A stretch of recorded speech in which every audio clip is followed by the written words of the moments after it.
I'm going to be showing you how to start your gel in the gel electrophoresis chamber. So we all have different chambers, so they might not all look the same, but you should have a chamber that looks something like this. So the first thing you need to notice is how there is a red end and a black end. Okay, so this should be consistent across the board, that your black end is negative and that your red end is positive. So your wells of on your gel need to be facing the black end, because we know the DNA is negative and it's going to travel towards the red, which is the positive.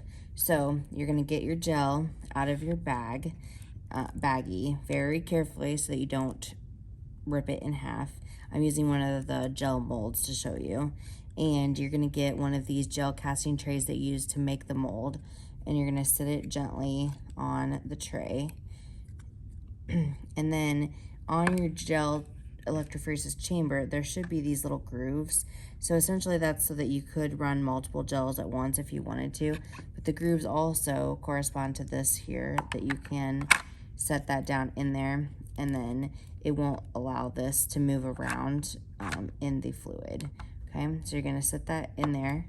And remember, black is negative, wells, that end. So then your DNA is going to travel towards the red.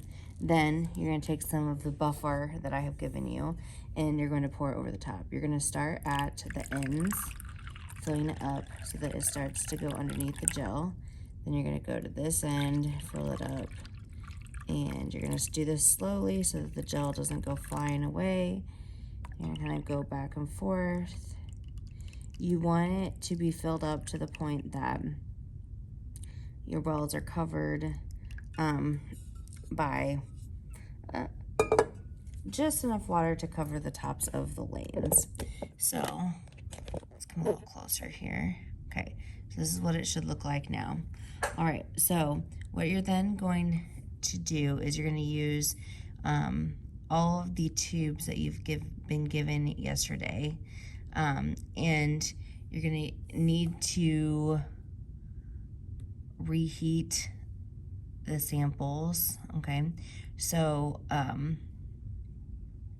have a hot water bath, and I have it at 65 degrees, so you can put them in there for just a couple of minutes, and that will bring them back to room temperature. Or you should be able to just put them in your hands and heat them up like this as well. So either way, they just need to be back to room temperature, okay? So then you're going to load 35 microliters, which should be, if you measure correctly, the whole sample into your wells, okay? So you need to make sure that you draw an image of your gel so that you know what is in what lane. So table 2 in your directions, which I will insert here, shows you what each lane should be, okay? So in our first lane, we're gonna have the DNA standard marker, okay? So I'm gonna change my micropipette to 35 microliters, and I'm going to get a tip on it. And then I just have one thing, but we're gonna pretend like this is my DNA standard marker. So I'm gonna get 35 microliters. And then remember, I would always put my elbow on the table so you're stable. And then you're gonna stick this tip down into your well. And you're gonna slowly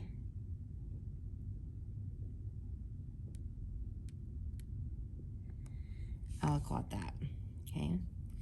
So that would be our DNA ladder. And then remember, you're gonna get a new tip after each time. So then this next one would be the DNA from your skeleton that you identified through forensic anthropology. And this is going to be digested with enzyme 1, which is EcoR1. It's okay if a little bit leaves, but try to get the majority in there. Then you're gonna get a new tip. And then the next lane is going to be your skeletal DNA digested with enzyme 2. So I did kind of a crappy job on that one because I went too fast.